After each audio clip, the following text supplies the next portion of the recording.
This is Randy from BibleBuyingGuide.com. Today's question is in regard to the Thomas Nelson KJV Personal Size Giant Print Deluxe Reference Bible. Let's take a look at the question. It comes from Jason Smith, and he says, how does it compare to the Westminster or Westminster Compact? I've still not seen a KJV reference Bible that beats them, especially for the price. You're not wrong, Jason. That is a hard Bible to beat because the Westminster has 200,000 cross-references. And it comes in two different sizes, actually three different sizes now. And I haven't gotten the large print yet. But first, let's take a look. Let's see what he's wanting to see here. Basically, see, Thomas Nelson size is a little bit smaller than the regular size, and a lot smaller, or a lot larger than the compact. But the real difference is the print quality and the print size.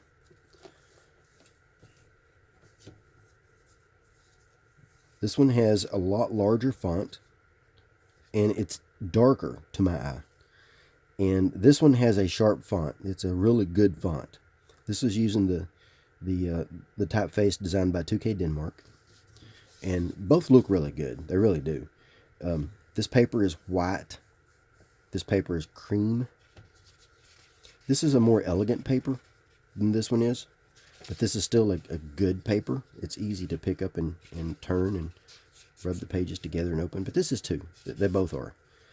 32 GSM, I would guess that to be about the same, in that range. So both are opaque.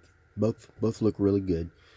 Larger font. That's really the thing with this Bible. Larger font. Now, it does have references in the footer, where this has them in the sides.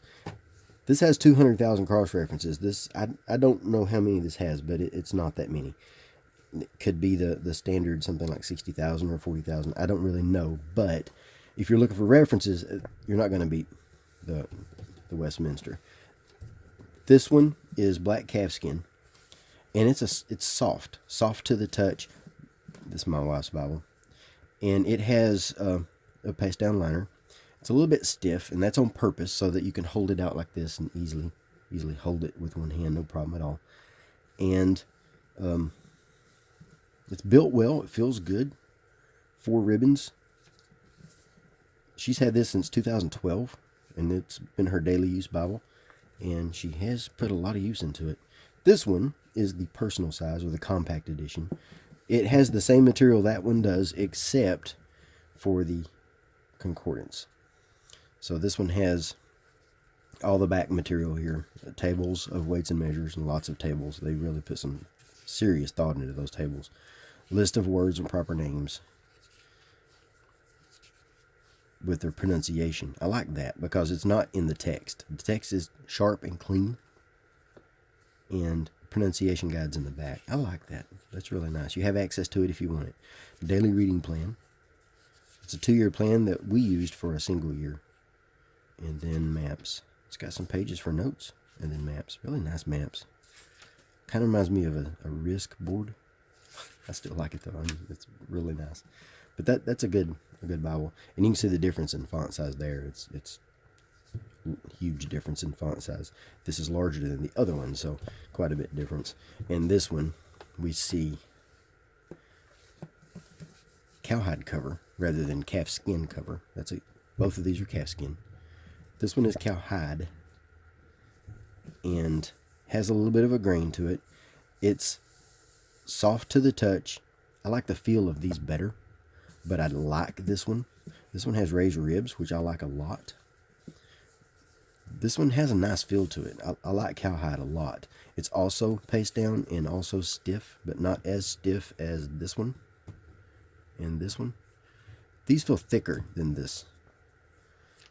And let's see what else we have. This one's red letter. You're not going to get that in anything from Trinitarian Bible Society. They don't do red letter. And this one has 3 ribbons, and they're the 10 millimeter or 3/8 inch ribbons. And then we have our Concordance. Another difference in this one is that we have book introductions. Pretty neat. Red letter through Revelation. And then back here, you can see the opacity difference between that one and these. These are more opaque. Just definitely more opaque. I love this paper. This one, the paper in this one is smoother than the paper in that one. I don't know if it's a different year. I know they're made in a different year, but I don't know if that's, if they made a difference between that.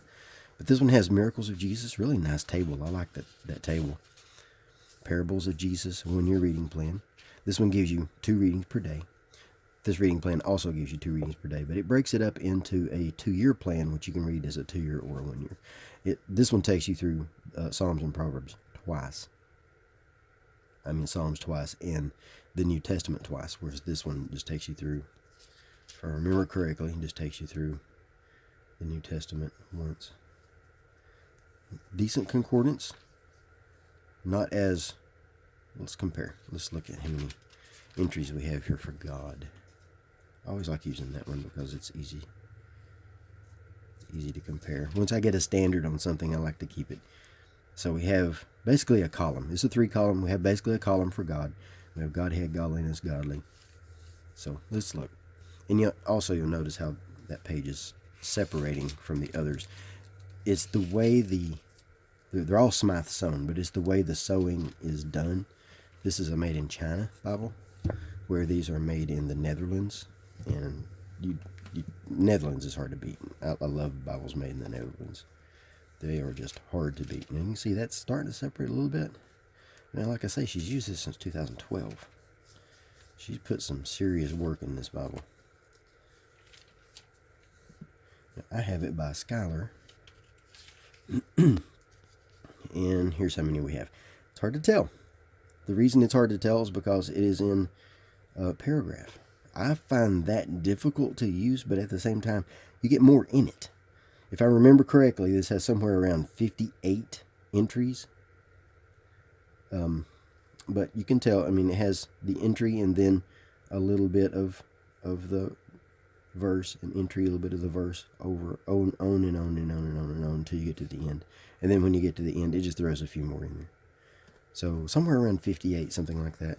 I don't think we have that many here.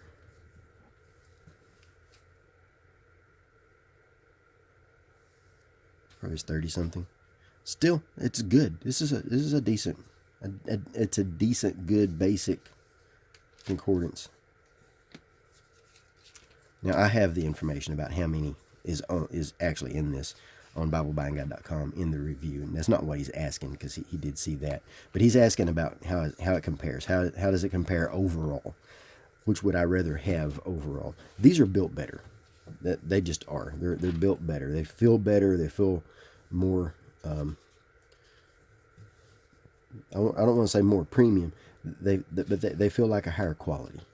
They feel like a higher quality Bible. This one's easier to read. If I'm going to pick one to read, most likely I'm going to pick this one. A couple of things. For one thing, this has a wider column and has more words per column, and because the references are down here instead of here. For another thing, it's just a larger print, and they're both dark, but this has wider paper, which looks darker on this paper than this does on the cream. I love the cream, but I kind of wish that this was a little bit heavier, and of course I want it a little bit larger. The large print of this is coming out. It's already out in the UK, and it's coming out here probably February. I'm hoping to get one sooner than that. I can't wait. I've got high hopes for that Bible, and I think it's going to be really good. But between these three, readability, I would rather pick this one up and read it. It's just a dark font. It's a larger font. It's just more comfortable to read. If I was going to take one for study, I would get one of these two. If I can only have one between these two, I would not choose. I don't like making choices. But this is a great Bible. This is a really good Bible. I can even read this without my glasses. I'm reading it right now without my glasses. So yeah, it's a really nice Bible. I hope I answered all your questions. I don't really know if exactly what he's asking for on that. But if there are any other questions about it, just post them and I will answer.